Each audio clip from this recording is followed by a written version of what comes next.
I know that in space, one of the dangers for astronauts, they don't want liquid floating around because you could accidentally inhale it and you could choke on it. So she should probably be careful of that tear.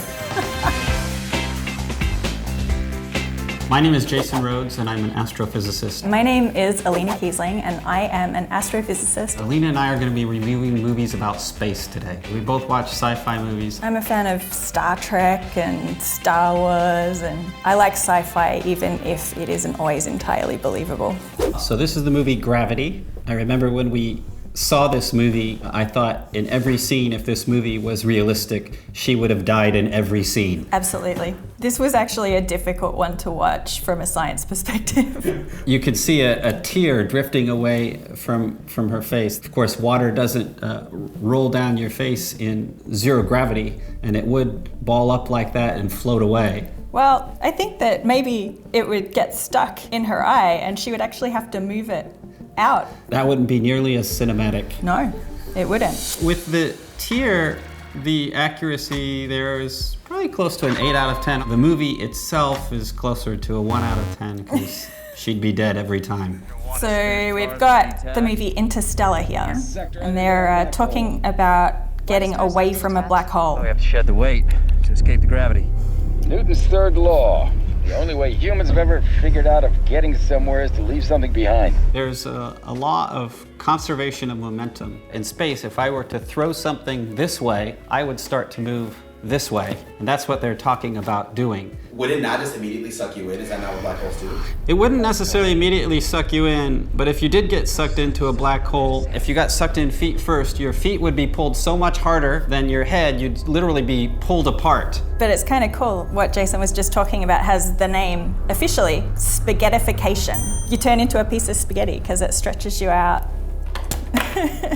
And I do know that the animations here were meant to be quite realistic. Some of my colleagues did some computer simulations of what they thought things would look like, and they tried to make these as realistic as possible. They probably made it a little more cinematic than it would be in real life. I would say it's maybe an 8 out of 10, which to me is about as high as I've ever seen a science fiction movie go.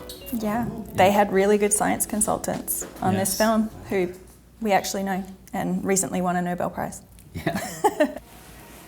All right, so we're watching Passengers. Yeah, but we haven't seen this one. Mystique from the X-Men has just woken up, I guess.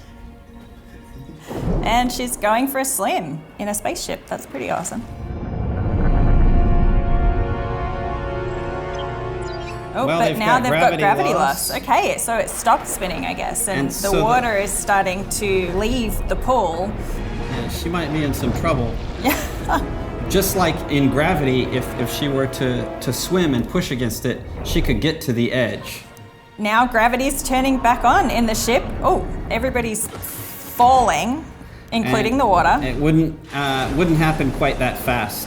Would something stop spinning that fast? Is that possible? Unless something caused it to stop spinning, it would just keep spinning. Something would have to actively work against the spin, and that would take a lot of energy, and I would imagine it would take a lot more time with a structure that size. Passengers on a scale of 1 to 10 for the clip we just saw, I think I'm giving it about a 6 out of 10. You're more generous than me. I was gonna go with a 4. Okay. Maybe that's in comparison to Interstellar, where they really tried to make it as realistic as possible. We're watching Guardians of the Galaxy, and we've got Gamora on the scene at the moment. If she was human, she'd be dead already.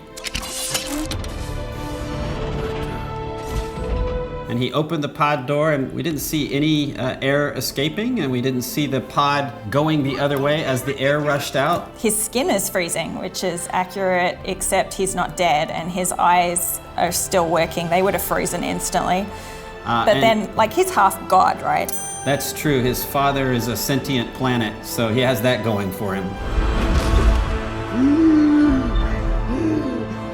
And now they're in a pressurized atmosphere and totally fine. So that didn't seem to hurt them at all. No. I've read somewhere, and I don't remember where, that I think you could live for a few seconds in vacuum, but I think you wouldn't quite recover this quickly. Out of 10, I would give it about a 1. I would give it a 2. Keep in mind, this is accuracy. We love the movie. Yeah, this love is it. Scientific accuracy. But on the entertaining scale. It's a 12. Yeah. Out of 10. I want to go home and watch this again now. Yeah. All right, we're watching The Last Jedi, I think. Carrie Fisher CGI. Oh. He had second thoughts. Not blown up his mother.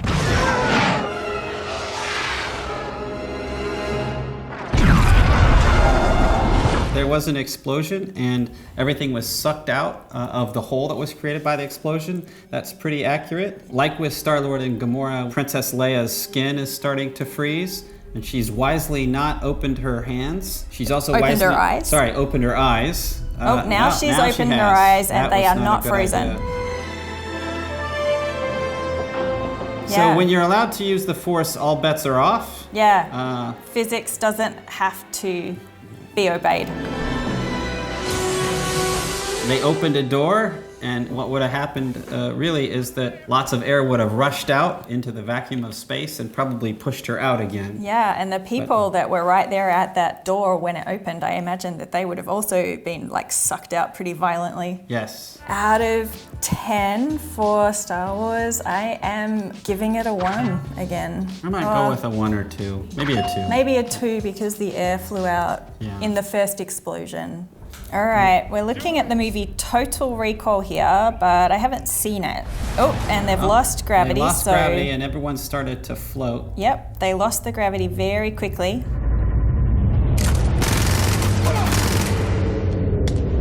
Okay, they shot their guns and they did move backwards, which is somewhat accurate. But unless you were shooting the gun from exactly your center of gravity, instead of just moving in one direction, you would start to spin. Yeah. And he's using the gun really as a jetpack to move around. Yeah. It's like they attended maybe the first semester of physics and learned about things going in a straight line, and then didn't attend the next semester of physics where you might learn about how to calculate things that are rotating. Colin Farrell would have started spinning quite rapidly every time he fired that gun. On a scale of 1 to 10, Total Recall, I'm gonna give 6 because they did do conservation of momentum. I was gonna go a little lower, 4 or 5, but somewhere in the middle. They tried. All right, this is the movie WALL-E. There's a lot of sound. I don't know how they would be having so much sound. There's no atmosphere to carry the sound in space. And there was a plant that they brought out into the vacuum, and that plant seemed to be perfectly healthy. Yeah, I think that plant would have not done well if it had any moisture in it at all. The idea that you could push yourself with a fire extinguisher is true. The way he's using it is not very realistic. They seem to have a lot of control, where I think that that level of control would not be possible. For me, the accuracy of WALL-E on a scale of 1 to 10, I'm gonna give it 5, I think. I'm harsher than you. I was gonna say a 2 or a 3 maybe. They were showing that WALL-E could use the fire extinguisher to move around, but changing directions far too much for very accurate. Yeah, like kid's cartoon. All right. So we'll Momentum and angular momentum were represented. That's true. So maybe I'm being too harsh. Overall, I think that movies frequently get it wrong, but that's not why I watch them. I'm willing to also, suspend my disbelief if it's a good story. It makes me happy when the science is right and people can learn from it, but it isn't a necessary condition for a movie to be good.